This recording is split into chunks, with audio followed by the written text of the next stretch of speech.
on here?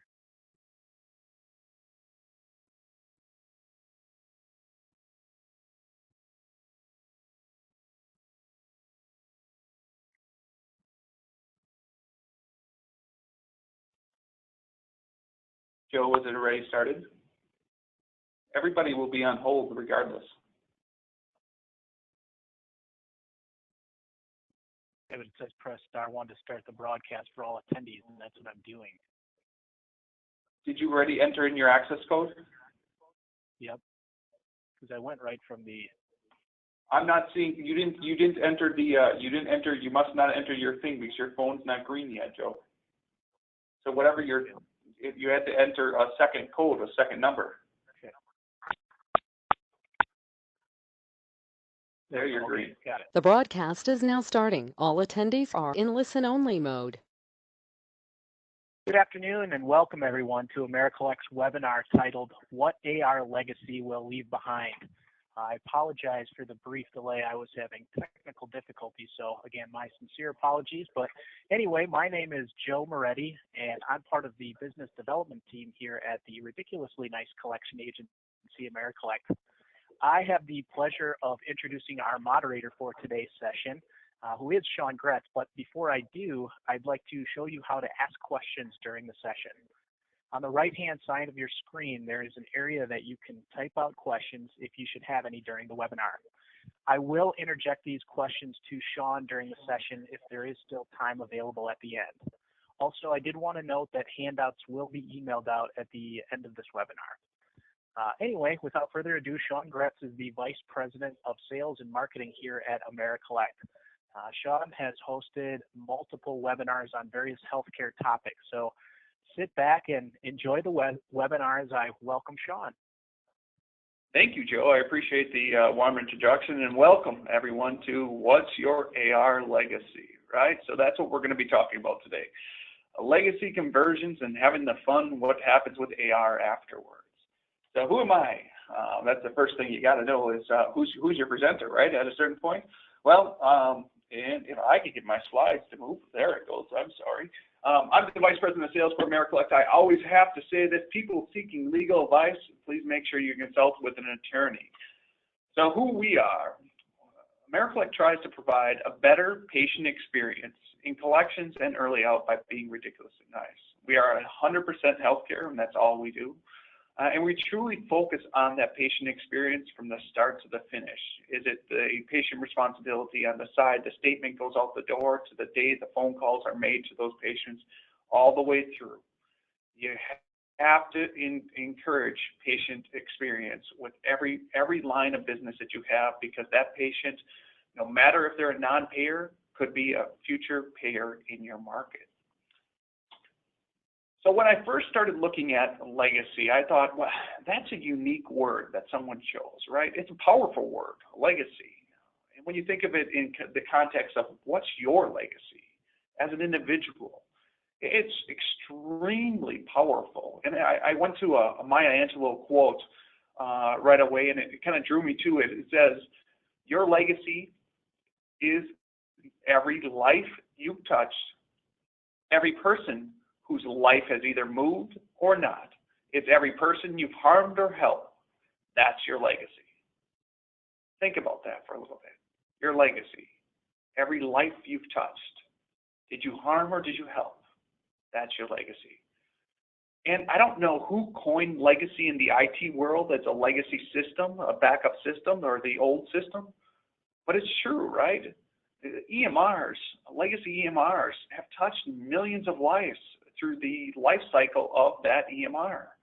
It has either helped or harmed. It has either made the patient experience better or worse, and most likely you're probably going to a new EMR for a better patient experience, or because it's the old legacy system has outlived its use.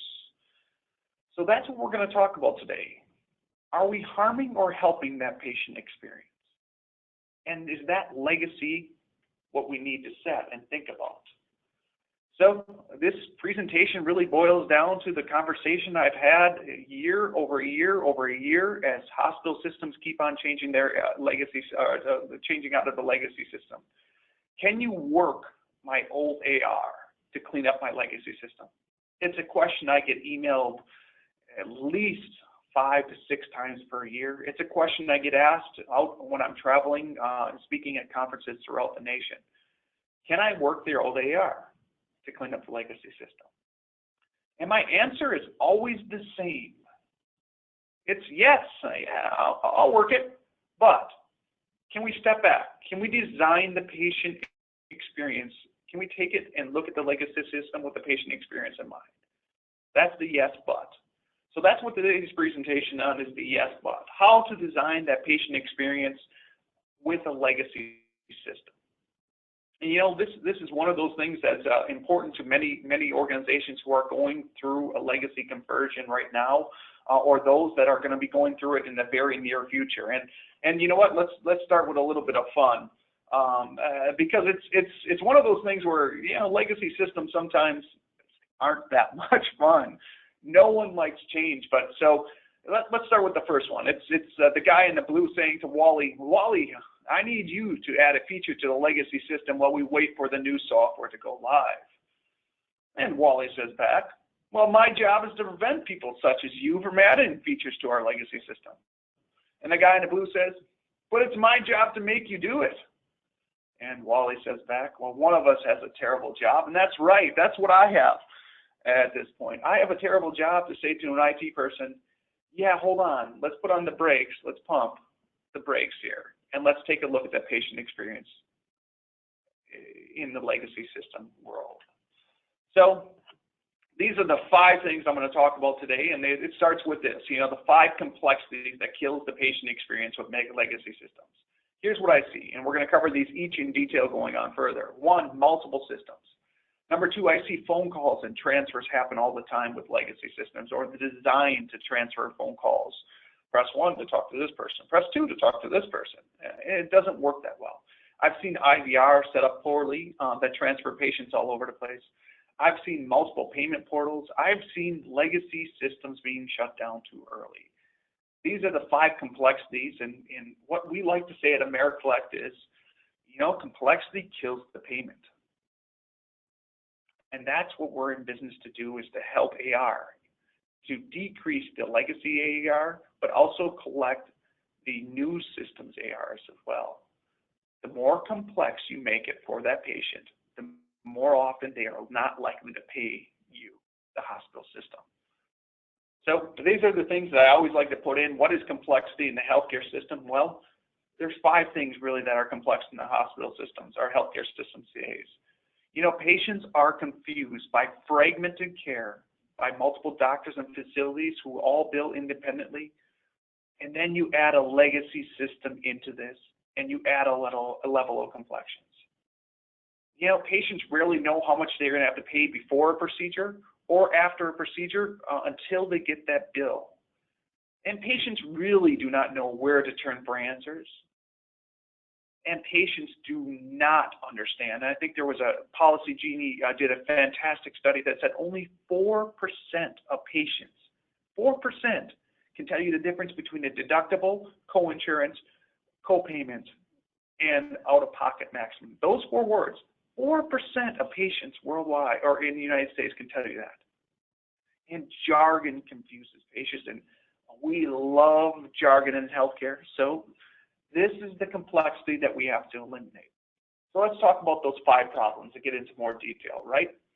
Because that's what we're really here to talk about. Problem number 1 with the legacy system is your multiple statements. It's the yes, but. Do you want me to send a statement on behalf of the hospital to work that legacy AR down? And the answer normally is yes. And I said, but you're also creating a new statement on a new system, correct? And the answer normally comes back as yes. 2 statements. On the screen, I have 2 different statements, and no, they're not the same company by any means, but that's what happens.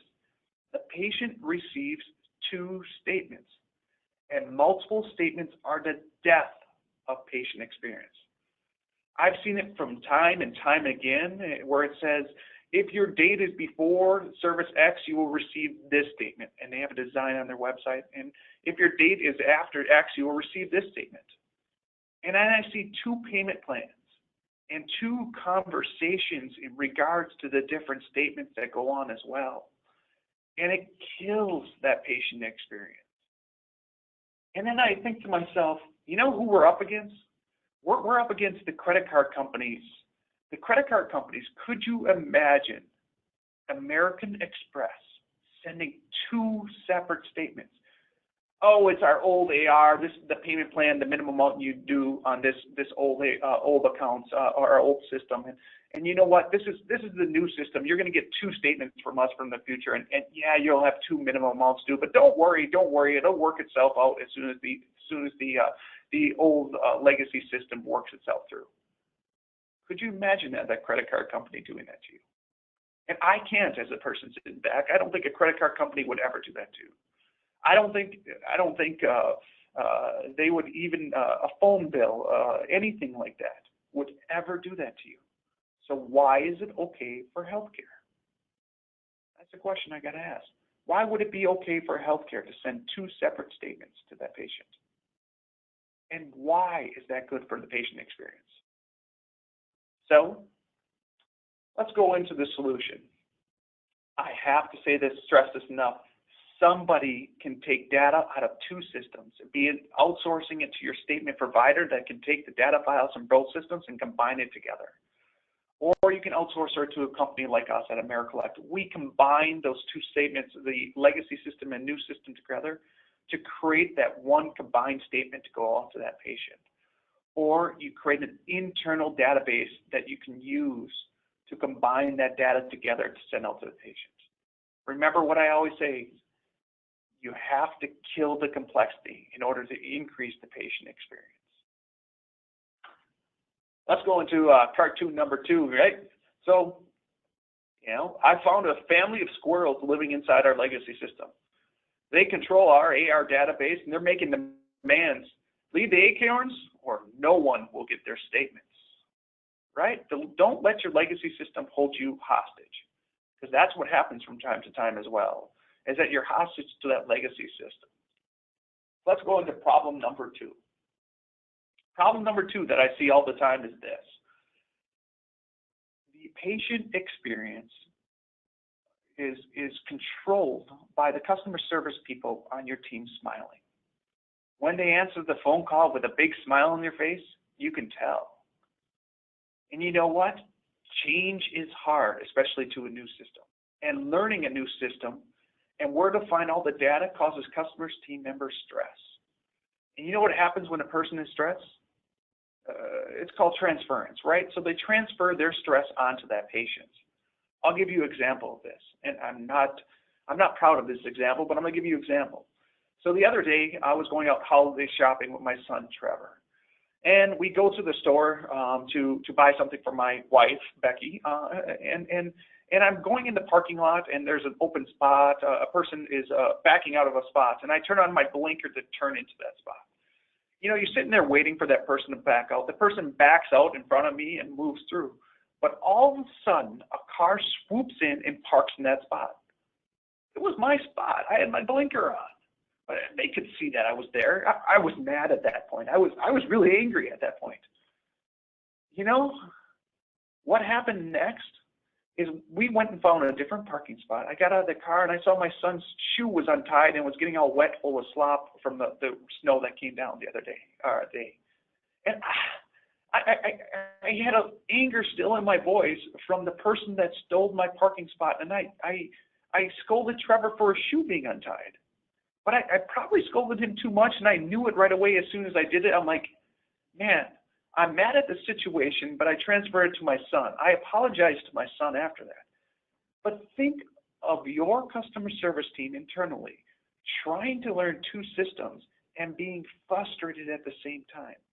It takes a special individual to not get frustrated at the patient on the phone because they're struggling to find the data. But that's what happens sometimes when a legacy system. You get frustrated, you get angry, and you sometimes take it out on that patient. Or, with phone calls, sometimes what happens? Sometimes it's the forgetfulness to look in the second system. Or the phone is ringing off the hook because it's taking a lot longer to answer the patient's questions on their accounts because you got to look in 2 systems. Or what happens a lot of times is you can't find that data because it's underneath one guarantor name in one system and another guarantor name in another system, and you really can't help that patient.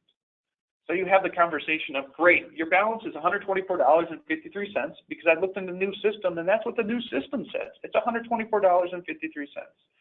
Thank you for your payment. Have a great day. And 1 day later, 1 week later, 1 month later, that patient gets a statement for additional balance. And they think, wait, I thought I paid that. Because that's what comes through to the patient. And the patient gets mad. And you have poor patient experience. That's right.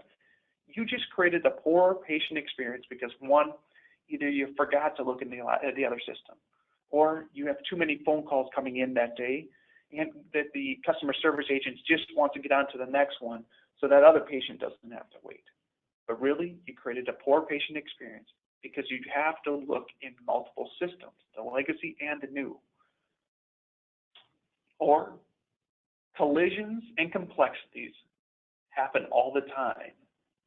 You know, sometimes when I get that old legacy AR and they don't want to have the new AR with us, I'm calling the patient and leaving a voicemail for a balance in the legacy system of $1,289.48.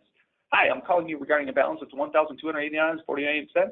Please call us back. XYZ, and obviously this is we don't leave a voicemail with the balance on it, but please call XYZ hospital back. That's really what you're happening at a certain point. And then they may receive a second voicemail or a second call the same exact day, the day later, or a week later. I'm calling you regarding a balance of $283.28. Please call XYZ hospital back at 800-123-1235. 2 calls. Could be 2 voicemails. It's 2 balances. It's complexity. And you know what? What happens a lot of times is that patient thinks it's a scam. They think they're being scammed because, you know what? Why would hospital XYZ hospital call me twice? That's not right. There's something wrong with this picture. Why would they do that to me? That makes no sense. Exactly. And the same thing with legacy phone calls and setting up payment plans. Great, we'll get this taken care of with 3 equal payments of $168.78, and it'll be cleared up by February. I hope you have a happy holidays. That's the conversation with the patient on the payment plan. But was both systems checked? And what if there's a new balance that drops in a new system? How will you be updating that payment plan? And what about the payment posters? Because you got to ask that question as well. Because there could be payments in both systems that you got to post in 2 different systems. What if the payment posters saw that there was a new balance and thought, well, this payment must be for the new system, and never looked back at the old system? All this complexity kills the patient experience. So let's talk about the solutions that go along with this, right? Because that's one of the things. And I'm going to give you 2 different solutions for the multiple phone calls, the multiple communications on one attempt. There's always the case where I suggest when someone comes to me and asks me this question, my number 1 solution is, hey, look, I would really like it if you outsource your legacy system at least 3 months ahead of your go live. I need to make sure that your IT resources can do some outsourcing of that before the go live. And maybe it's longer than that. Maybe it's 6 months. Maybe it's 9 months. But outsource that legacy system ahead of time. And when that new system arrives, outsource that as well. And outsource it for a short amount of time, maybe 6-9 months afterwards, to create those guarantor patient calls and decrease in complexity for the patients. And you know what really this will allow your team to do? This will allow your team to focus on learning the new systems and less on call center operations. You could even repurpose some of those individuals to help patients understand the changes, be it upfront collections, financial systems, learning the system, learning how to register, and improve patient flow. All those things kill complexity. But if you're going to do it in-house, let me stress this to you. You need to add staff ahead of a conversion to cover the longer call times, because you want to make sure that patient customer service representative has the chance to look in multiple systems, to dive in and understand what's the full balance for that patient, and to be able to set up notes in both systems saying, Well, it looks like they have a $1,200 total balances in both systems. I need to set up a payment plan in this one, but I want to make sure that payments are posted in the legacy system first. Document that in both systems so that they can have a clear communication to payment posters, whoever's doing it, to go along with it as well. And like I said, kill the complexity for a better patient experience. So another cartoon goes along with this. Carl quit. He's the only one who knows how to program the legacy system. It can't be that hard. Go figure it out. As he looks at frack. That's what happens from time to time. That old individual that used to know that legacy system inside and out in your revenue cycle, they quit because of the change. They quit because they can't handle the stress that goes along with learning a new system. Careful on that. Let's dive into legacy problem number 3, your IVR. Press 1 if your dates of service was before X. Press 2 if your dates of service are after X. There's so many times when I call a patient customer service hospital and check to see how they're handling their current early out, and I hear this. And I think to myself, man, what if the patient has dates of service before and after? What number are they going to press?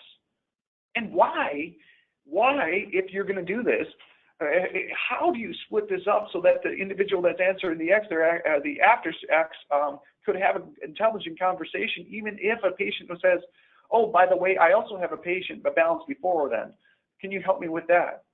And if you transfer that phone call at that point, you created a poor patient experience.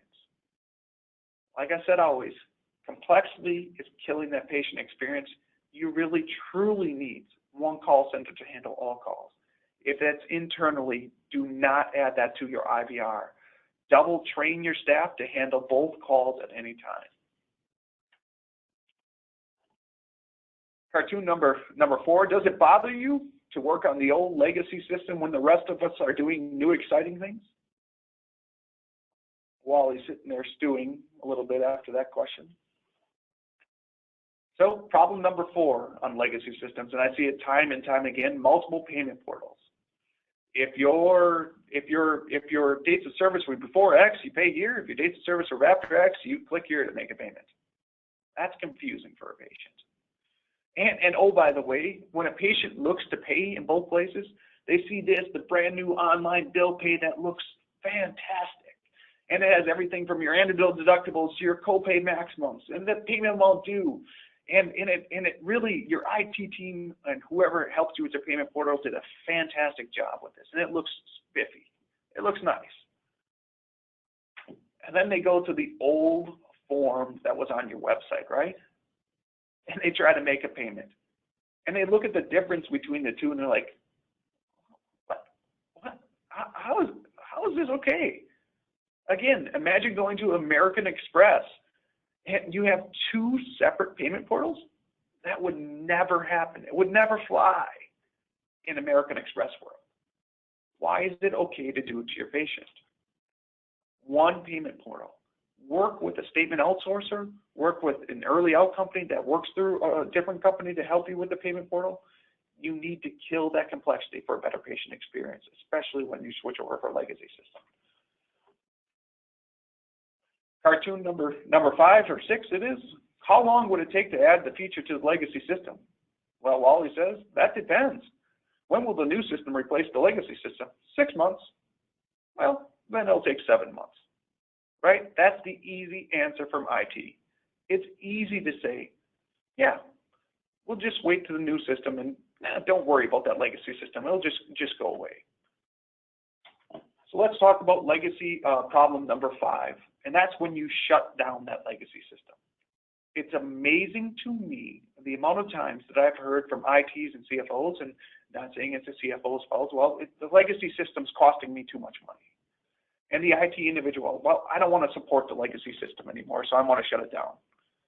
But think about all the times that you have to go back in that legacy system for audits, for Medicare bad debts, for tax document requests at the end of the year, for itemized statements, and if you sue, in some places 501R doesn't allow you to, and some do, if you do legal cases and garnishments. All these cases, you will need to go back in that system and gather documentation. If you shut down your legacy system too early, if you shut it down too early, you will kill that patient experience. And oh, by the way, you may fail that audits. So what's the solution to this, right? You need to start now. You need to start educating your IT individual and your CFO to make sure they understand how long you need that system for. Maybe it's 5 years down the road, or you need to export that data. And there are a ton of companies now that work on exporting the entire legacy system on your behalf. And there's some great companies out there. If you're looking for one, let me know. I can always give you some references of some of my clients who've used in the past that they love. But really it comes down to patient experience in this. You need that data at some point, most likely. You need to keep it. Sitting back and thinking about this, right? What I'm all saying here is that you have to put yourself in the patient's shoes for patient experience. You got to understand what they're going, or the gown for that matter in this case, right? You have to put yourself in that patient's shoes to understand how to provide a better patient experience. And I'm going to give you one other suggestion. That other suggestion is settling accounts with a 25% discount to quickly clean up your AR. We've done this many times for legacy cleanups, where we go back and say, we're going to settle accounts at the XYZ date. It's going to be settled for 25% off. And we send a special notice to those patients or statements to those patients to try to get those accounts paid in full. It helps to clean up that legacy AR just to quickly move on to the new system. As we started with, we talked about the legacy. And Maya Angelou in her conversation is, your legacy is every life you touch, every person whose life was either moved or not. It's every person you harmed or helped. That's your legacy. And that's the same thing with your legacy AR. What's your legacy? Are you going to harm that patient experience? Or are you going to sit back and think about how I can help that patient experience? That's the important part, is helping that patient experience. Make sure you consider your legacy AR and what you're going to do. Are you going to harm or help it? Thank you for your time. I appreciate everyone that has joined us today. Joe, is there any questions? There are no questions today. Perfect. Well, I truly appreciate everyone's time. In January, we're going to have an update on 501R. 501R is a topic I'm truly passionate about to make sure that hospital systems are providing the financial assistance to those patients who need financial assistance. More information will be emailed out later on, probably starting in January on that webinar. So thank you for joining us.